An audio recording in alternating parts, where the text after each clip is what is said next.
Puisque mon séminaire, mes études pour être prêtre se faisaient à Bayonne, j'ai eu l'occasion, j'étais déjà tout jeune, À quel âge? très curieux.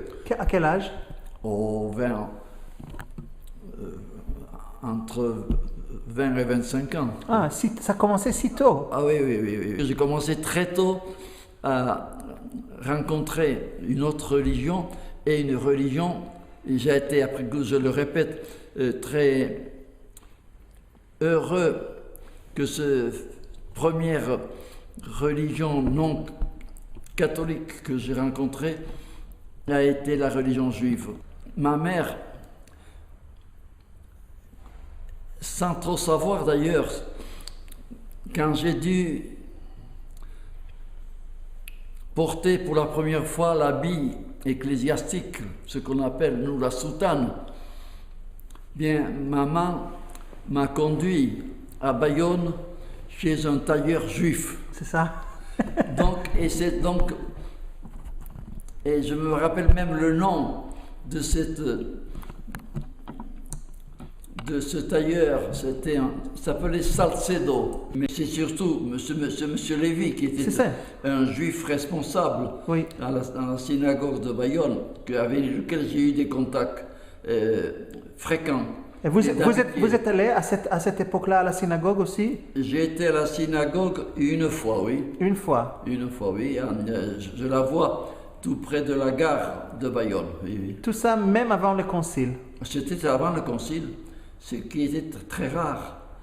Comme j'étais pas le unique, j'ai pas la prétention d'avoir été le premier catholique à rencontrer un juif. Alors, mais c'est après, ce sont les origines.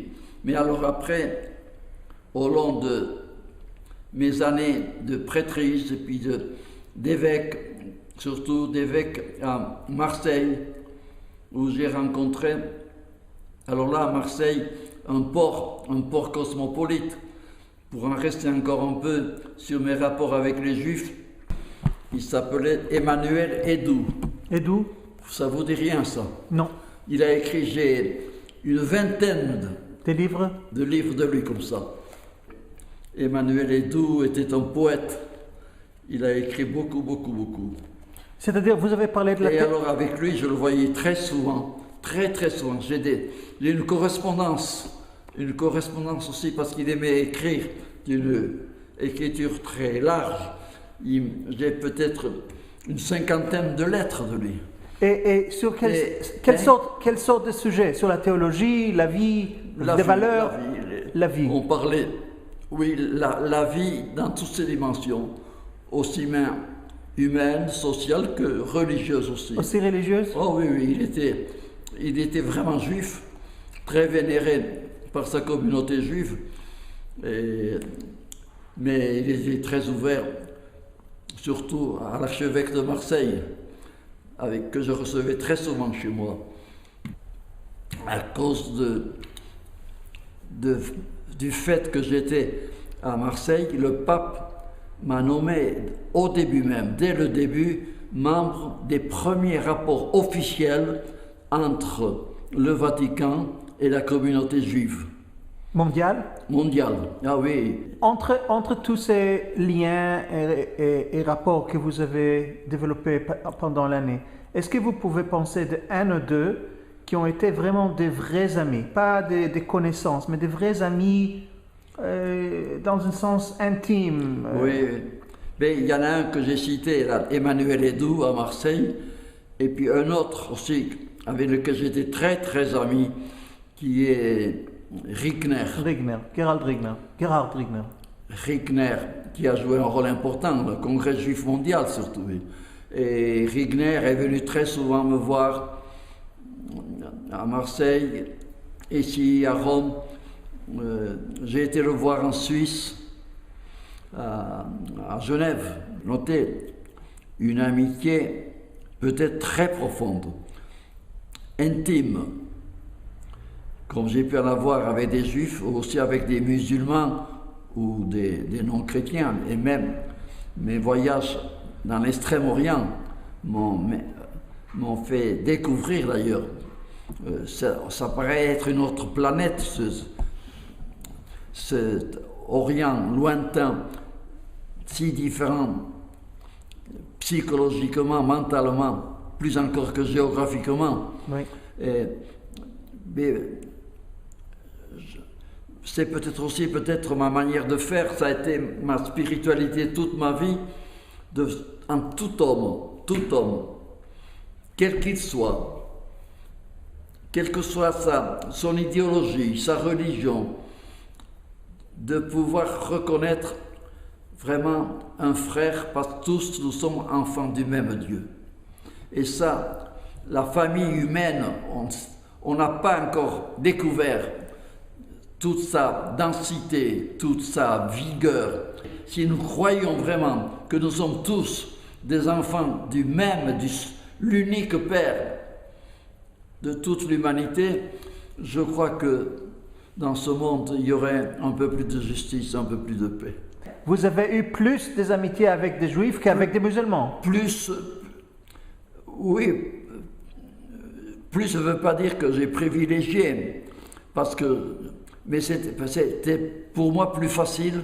Pourquoi? Pourquoi? Parce que il y avait, je l'ai dit tout à l'heure, une sorte de complicité spirituelle entre juifs, des juifs croyants bien sûr, et puis des catholiques, des chrétiens.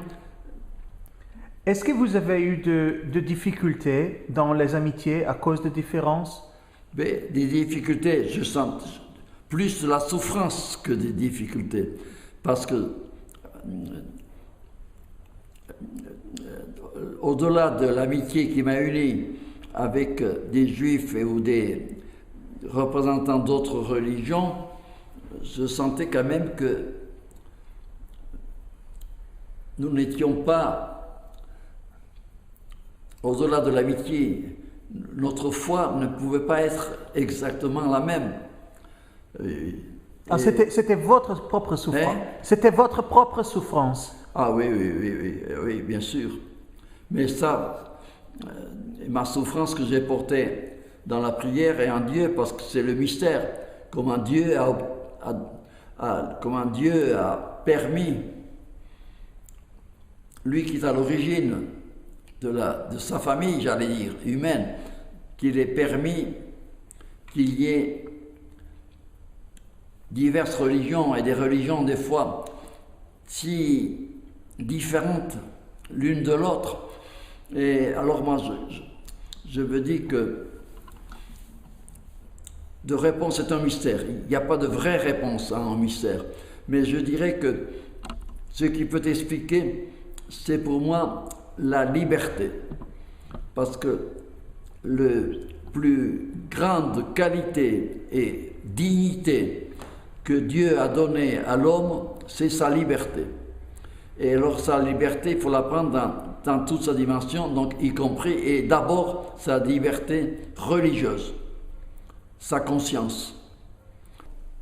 Il n'y a qu'un homme de prière finalement, qui peut aller le plus loin possible dans la vérité de l'amitié.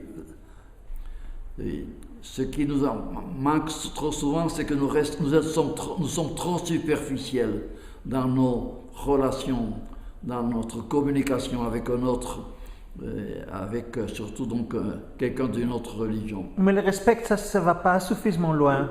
Moi, je trouve que le respect ne va pas suffisamment loin. Ça va pas suffisamment loin, non. Il faut aller plus profondément que le respect. Oui, je dis oui, c'est sûr. Oui. Alors, c'est quoi, si ce n'est pas respect, qu'est-ce que c'est que nous cherchons vraiment dans l'amitié?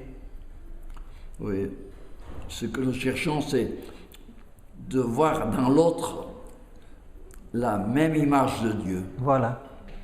La même image de Dieu. Et vous croyez avoir réussi ça avec votre amitié? Vous croyez avoir réussi plus ça? Plus ou moins, quand même. Chacun a une série d'amis et chaque ami a sa personnalité. Bien sûr. Est très différente. Et puis selon nos âges, selon les époques, les lieux aussi, les climats. La notion d'amitié est une notion, bon, je crois que c'est un beau mot, mais qui peut être flou aussi. philosophiquement, mais l'amitié, parce que va en un sens plus loin que la fraternité.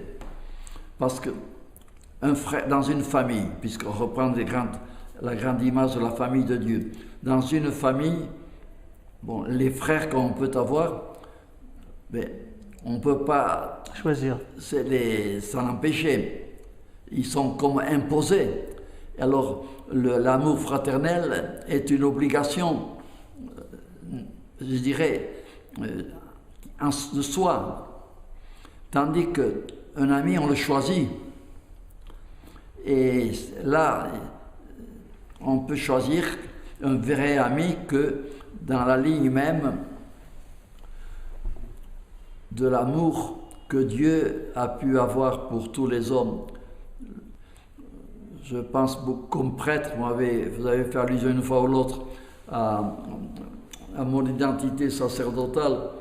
Je pense à la dernière prière, la grande prière de Jésus avant de mourir, quand il a dit que de ses apôtres, je vous appellerai mes amis. Mes amis. Et bon.